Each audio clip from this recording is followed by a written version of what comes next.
ನಾವು ಹಚ್ಚಿದ್ದೀವಿ, ಎಲ್ಲರೂ ನೀವು ಹಚ್ಕೋರಿ. 13 SNK 13-3-74 ಈ ತಳಿ ಅಂತೂ ಎನಿ ಟೈಮ್ ಯಾವಾಗ ಬೇಕಾದ ಹಚ್ಕೋಬೋದು ನೀವು. ಅದನ್ನು ಇದೇನು ಮಳೆಗಾಲ ಇರಲಿ, ಚಳಿಗಾಲ ಇರಲಿ, ಬೇಸಿಗೆಯಾಗಿರಲಿ, ಇದೇ ಟೈಮ್ ಮತ್ತೇನಿಲ್ಲ, ಏನೇನೂ ಇಲ್ಲ. ಒಟ್ಟ ಗರಿ ಬರೋಂಗಿಲ್ಲ. ಎಲ್ಲೋ ಯಾರೋ ಎಲ್ಲೋ ತಪ್ಪಗಾಟಲ್ಲಿ ಎಲ್ಲೆಲ್ಲೋ ಬಂದಾವತ್ತಂದ್ರೂ ಆ ತಳಿ ಎಲ್ಲೋ ಬಹುತೇಕ ಬದಲಾವಣೆ ಇರಬೇಕು. 13-0-73 ಒಂದು ಗುಜರಾತ್ ತಳಿ ಐತಿ, ನೋಡೋಕೆ ಅದು ಹಂಗೆ ಇರ್ತೈತಿ. ಅದರಲ್ಲಿ ಕನ್ಫ್ಯೂಸ್ ಅದಾವೆ ನೋಡಿರಿ. ಈ ತಳಿ ಮಾತ್ರ ಒಟ್ಟು ಬರೋಂಗಿಲ್ಲ. ಎಲ್ಲರ ಅಪ್ಪಿ 1% 2% ಇಟ್ಟು ಬರ್ಬೋದು, ಇಲ್ಲ ಅನ್ನಂಗಿಲ್ಲ. ಆದ್ರೆ ಒಟ್ಟ ಗರಿ ಬರೋಂಗಿಲ್ಲ. ಇನ್ನು ಆರಾಮ್ಸರಿ ಎಲ್ಲಿ ಬೇಕಾದ್ರೆ ಹಚ್ಕೋರಿ. ಇದೇನೇನು ದೊಡ್ಡ ರೋಗ ಐತಿರಿ, ಅದೇನೇನು ದೊಡ್ಡ ರೋಗ ಅಲ್ಲ, ಏನಲ್ಲ. ಈ ವರ್ಷ ಒಟ್ಟ ರೋಗ ಇಲ್ಲ. ಅಗದಿ ಹೇಳೇನ್ರಿ, ಎಲ್ಲ ರೈತರ ಕಬ್ಬು ಅಂದ್ರೆ 2 ಮಾತಿಲ್ಲದ್ರಾಗ ಆರಾಮ್ಸರಿ ಇದನ್ನು ಹಚ್ಕೋರಿ.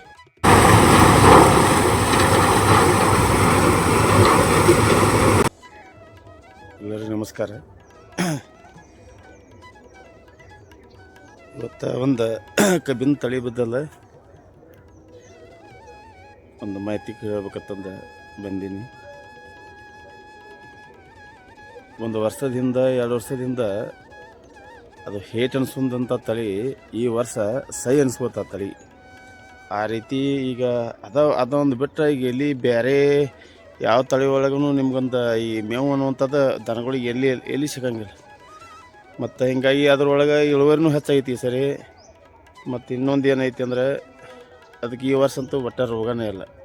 ನಾವು ಜರ ತಿಳ್ಕೊಬೇಕಾಗಿತ್ತು.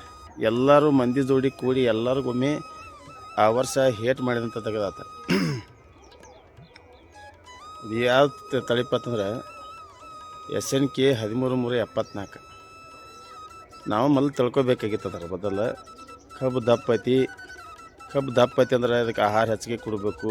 ಮತ್ತು ಸಸ್ಯದ ಗೋಡೆ ರಚನೆ ಒಳಗೆ ಸಮಸ್ಯೆ ಬರ್ತೈತಿ. ಅದಕ್ಕೆ ಜಾಸ್ತಿ ಎಲ್ಲ ಥರ ಜಾಸ್ತಿನೇ ಕೊಡಬೇಕು ಅನ್ನೋದು ನಮ್ಗೆ ವಿಚಾರ ಇರಬೇಕಾಗಿತ್ತು. ಅದು ನಾವು ಆವಾಗ ವಿಚಾರ ಮಾಡಲಿಲ್ಲ. ಹೀಗಾಗಿ ಅದರ ಬದಲು ಕಮೆಂಟ್ ಜಾಸ್ತಿ ಮಾಡ್ಕೋತ ಬಂದೀವಿ. ಅವಾಗಲೂ ನೋಡ್ರಿ, ಒಂದು ಕಬ್ಬು ಜರ ಸಣ್ಣ ಇತ್ತಿಲ್ಲ, ಅದಕ್ಕೆ ಯಾರ ಕೈಲಿ ಕಬ್ಬ ಇರಲಿ ಮನುಷ್ಯರಿರಲಿ ಜರ ಸಣ್ಣ ಇದ್ದಿಲ್ಲ, ಅವು ಜರ ಊಟ ಜರ ತೊಡೆನೇ ಕೊಡ್ತಿರ್ತಾರೆ. ಜರ ದಪ್ಪ ಇದ್ದಾವಿದ್ಲು ಜಾಸ್ತಿ ಕೊಡ್ತಿರ್ತಾರೆ. ಹಿಂಗಾಗಿ ಏನೈತಿಲ್ಲ 13-3-74 ನಮ್ಗೆ ಮೊದಲಾಗ ಗೊತ್ತೈತಿ. ಎಲ್ಲ ಥರ ನೋಡ್ರಿ, ಕಬ್ಬು ದಪ್ಪ ಐತಿ ಹುಡುಕ್ಯಾಡಿ ಅಲ್ಲಿದ್ದಲ್ಲಿ ಎಲ್ಲ ಮಾಡ್ಕೊಂಡು ತೊಗೊಂಡು ಬರ್ತೀವಿ. ತೊಗೊಂಡು ಬಂದು ನ್ಯಾಚುರಲ್ ಎಲ್ಲ ಬೆಳೆಗೆ ಹೆಂಗೆ ಮಾಡಬೇಕು ಆ ಟೈಪ್ ಮಾಡೋಕೆ ಹೋಗ್ತೀವಿ. ಅದು ತಪ್ಪದ. ದಪ್ಪ ಕಬ್ಬು ಐತೆ ಅಂದ್ರೆ ಅದಕ್ಕೆ ಜಾಸ್ತಿ ಆಹಾರ ಕೊಡಬೇಕು ಅನ್ನೋದು ನಮ್ಮಲ್ಲಿ ಗೊತ್ತಿರ್ಬೇಕು.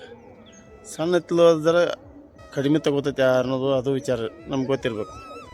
ಇನ್ನೊಂದು ಏನೈತಿ, ಆ ತಳಿಗೆ 13-3-74ಕ್ಕೆ ಈ ಕಪ್ನಾಗ ಮನ್ಯಾಗ ಅಂತೂ ಏನು ತೊಂದರೆ ಆಗಂಗಿಲ್ಲ. ಇಲ್ಲಿ ಯಾಕಂತ ಕೇಳ್ರಿ, ಪೋಷಕಾಂಶ ಎಲ್ಲ ಜಾಸ್ತಿನೇ ಇರ್ತೈತಿ. ಅಲ್ಲಿ ಬರೀ ನೀರಷ್ಟೇ ಹೆಚ್ಚಾಕಿರ್ತೈತಿ. ಅದನ್ನೊಂದು ಕರೆಕ್ಟ್ ಮಾಡ್ಕೊಂಡ್ರೆ ಅಲ್ಲೇನು ತೊಂದರೆ ಇಲ್ಲ. ಇನ್ನು ಮಡ್ಡಿ ನೆಲಕ್ಕದು ಏನದಲ್ಲ, ಇಲ್ಲಿ ಜರ ಪೋಷಕಾಂಶಗಳು ಕಮ್ಮಿ ಇರ್ತಾವೆ. ಕ್ಯಾಲ್ಸಿಯಂ ಬೇಸಿದ್ದು ಗೊಬ್ಬರಗಳು ಹೆಚ್ಚು ಬಿಡ್ತಿರ್ತೈತಿ. ಅಂದ್ರೆ ಅದು ದಪ್ಪ ಐತಿ ಅಂದ್ರೆ ಜರ ಅದು ಸಮಸ್ಯೆ ಆಗೋದು. ಅಂದ್ರೆ ಗಣಿಗೆ ಸೆಳೋದಾಗಲಿ ಅಥವಾ ಎಲೆ ಅದು ಪೊಕ್ಕ ಬೈಯಿಂಗ್ ಟೈಪ್ ಎಲೆ ರಚನೆ ಆಗೋದ್ರೊಳಗೆ ಕಡಿಮೆ ಆಗೋದಾಗಲಿ ಈ ಟೈಪ್ ಸಮಸ್ಯೆ ಆಕೈತಿ. ಯಾವಾಗ ತನಗೆ ಕರೆಕ್ಟ್ ಆಗ್ತೈತಿ ಆವಾಗ ಅದು ತಾನು ಮತ್ತೆ ಶುದ್ಧ ಮಾಡ್ಕೋತಿರ್ತೈತಿ. ಹಿಂಗಾಗಿ ಅಂತಲ್ಲ ಆ ತಳಿ ಅಂತ ಇನ್ನೊಂದು ಹೇಳಿ ಅಂದರೆ ಈ ವರ್ಷದಾಗಂತೂ ಒಳ್ಳೆ ತಳಿ ತನ್ಸ್ಕೊಂಡಂಗೆ ಐತಿರ ಅದು.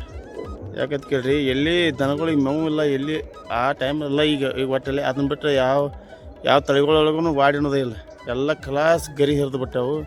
ಹಿಂಗಾಗಿ ಐತಿ ಈಗ ಸದ್ಯಕ್ಕೆ ನೋಡಾಕಂದ್ರೆ ಕಬ್ಬು ದಪ್ಪ, ಬೆಳವಣಿಗೆನೂ ಸ್ಪೀಡ. ಹಿಂಗಾಗಿ ಏನೈತಿಲ್ಲ ಆ ತಳಿ ಅಂತ್ರಿ ಈಗ 1ನೇ ನಂಬರ್ ನಾವು ಹೇಳಕತ್ತಿದ್ದೀವಿ. ಯಾಕಂತ ಕೇಳಿ ಒಳಗೆ ಒಬ್ಬೊಬ್ರು ಅನ್ಬೋದು ಬೆಂಡ್ ಆಗ್ತೈತಿ, ಅದಾಗ್ತೈತಿ ಅಂದ.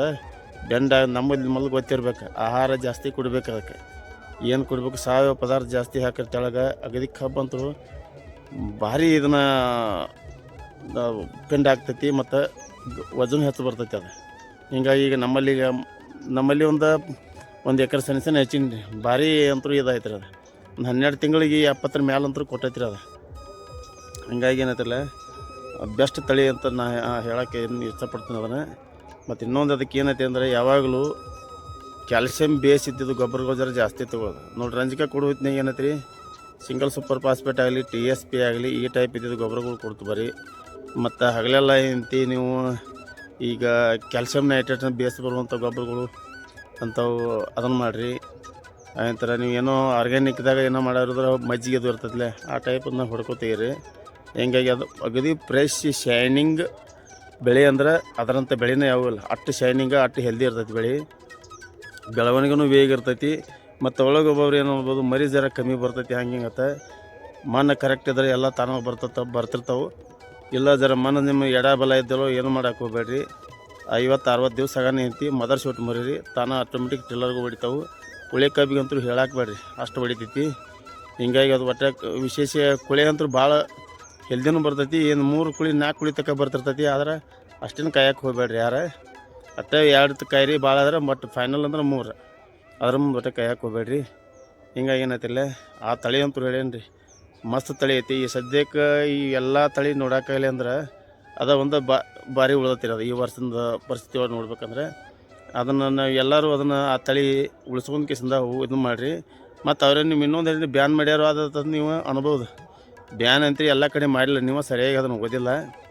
ವಲಯ 1, 2, 3 ಅಂದ್ರೆ ಗೋಕಾಕ್ ಕಚ್ಚಿ ಕಡೆ ತಕ ಅಂದ್ರೆ ಜಂಗಲ್ ಹಿಡ್ಕೊಂಡು ಗೋಕಾಕ್ ನೇಮ ಅರೆಮಲೆನಾಡು ತಕ ಅಂತೀವಿ, ಅದನ್ನು ಬ್ಯಾನ್ ಮಾಡ್ಯಾರ ಅವರು. ಬ್ಯಾನ್ ಅಂದ್ರೆ ಏನೋ ನೀವು ಹಚ್ಕೊಳಕ್ಕೆ ಅವ್ರೇನು ಬ್ಯಾಡ ಅಂದಿಲ್ಲ, ನಿಮಗೆ ಮಾಹಿತಿ ಕೊಡೋಕೆ ಅವ್ರ ತಕ ಉತ್ತರ ಇರೋಂಗಿಲ್ಲ. ಸರ್ಕೆ ಕಿರಿಕಿರಿ ಮಾಡ್ತಿರೋಣ ಬ್ಯಾಡ ಅಂತ ಅವ್ರು ಬ್ಯಾನ್ ಮಾಡಿರ್ತಾರೆ. ಈ ಕಡೆ ಏನೈತಿ ಅದು ಸಮಸ್ಯೆ ಬರೋಂಗಿಲ್ಲ. ಅದ್ರಾಗನು ಕಪ್ಪು ನೆಲ ಎಲ್ಲಿರ್ತಲ್ಲ ಅಲ್ಲಿಂತೂ ಒಟ್ಟ ಸಮಸ್ಯೆ ಆಗಂಗಿಲ್ಲ. ಬೇಕಾದಂಗೆ ಆರಾಮ್ಸ್ರಿ ಹಚ್ಕೋರಿ. ಜರ ಮಡ್ಡಿ ನೆಲಗಳು ಕೆಂಪು ಮಸಾರಿ ಒಳಗೆ ಈ ಟೈಪ್ ಏನು ಬರ್ತಾವಲ್ಲ, ಜರ ಕ್ಯಾಲ್ಸಿಯಂ ಬೇಸೋದು ಗೊಬ್ಬರಗಳು ಹೆಚ್ಚಾಕೋರಿ. ಹಿಂಗೆ ಎಷ್ಟು ನೀವು ಈ ಟೈಪ್ ಮಾಡಿರಿ ಅಂತಿ ಅಗದಿ ಏನು ನೀವು 12 ಬಿಟ್ಟು 14 ತಿಂಗಳು ಕಬ್ಬಾಕಾಯಿರಿ, ಭಾರಿ ಇಳುವರಿ ಕೊಡ್ತೈತಿ. ಈಗ ಆಲ್ರೆಡಿ ಉದಾಹರಣೆನೂ ಸಿಕ್ಕಾವು. 10 ತಿಂಗಳು 12 ತಿಂಗಳದಾಗನೇ 80-90 ಗಟ್ಟಲೆ ಹೋಗೈತಿರ ಅದು ಅಂತ ಉದಾಹರಣೆ ಅದಾವು. ಈಗ ಮೊನ್ನೆ ಒಬ್ರು ಪೇಪರ್ದಾಗ ಕೊಟ್ಟರು ನೋಡಿರಿ, 100 ಮೇಲೆ ತೆಗ್ದಾರ 17 ಟನ್ ಅಂತಂದು. ಅದನ್ನು ನಾವೇನು ನೋಡಲಿಲ್ಲ, ಅದ್ರ ಪೇಪರ್ದಾಗ ಮಾತ್ರ ಬಂದಿತ್ತು ಅದು. ಹೆಂಗಾಗಿ ಅಂತಾರಲ್ಲ ಮಸ್ತ್ ತಳಿ ಐತಿ. ಏನು ಅದೇನು ದೊಡ್ಡ ಏನು ಇದನ್ನೆಲ್ಲ ಗರಿ ಬರೋಂಗಿಲ್ಲ. ಬೇಕಾದಾಗ ಫ್ಯಾಕ್ಟ್ರಿಯವ್ರು ಬೇಕಾದಾಗ ಒಯ್ಲಿ. ಮತ್ತು ಇನ್ನೊಂದು ಐತಿ ಫ್ಯಾಕ್ಟ್ರಿ ರೆಕಮೆಂಡೇಶನ್ ಐತಿರ ಅದಕ್ಕೆ. ಕೆಂಪು ಕಬ್ಬು ಎಲ್ಲಿರ್ತಾವಲ್ಲ ಅದನ್ನು ಎಲ್ಲ ಫ್ಯಾಕ್ಟ್ರಿಯವ್ರು ಕಣ್ಣು ಮುಚ್ಚಿ ಒಯ್ತಾರು, ಅದ್ರಾಗೇನು ಎರಡು ಮಾತಿಲ್ಲ. ಹಿಂಗಾಗಿ ಆ ತಳಿ ಮಸ್ತ್ ಐತಿ, ಅದನ್ನು ಉಳಿಸ್ಕೋರಿ, ಇದು ಮಾಡಿರಿ. ನಮ್ಮ ಮತ್ತೆ ನೆಕ್ಸ್ಟ್ ಮತ್ತೊಂದು ವಿಷಯ ತೊಗೊಂಡು ನಾನು ಮತ್ತೆ ಬರ್ತೀನಿ. ಅಲ್ಲಿ ತಗೇನತ್ತಿರಲ್ಲ.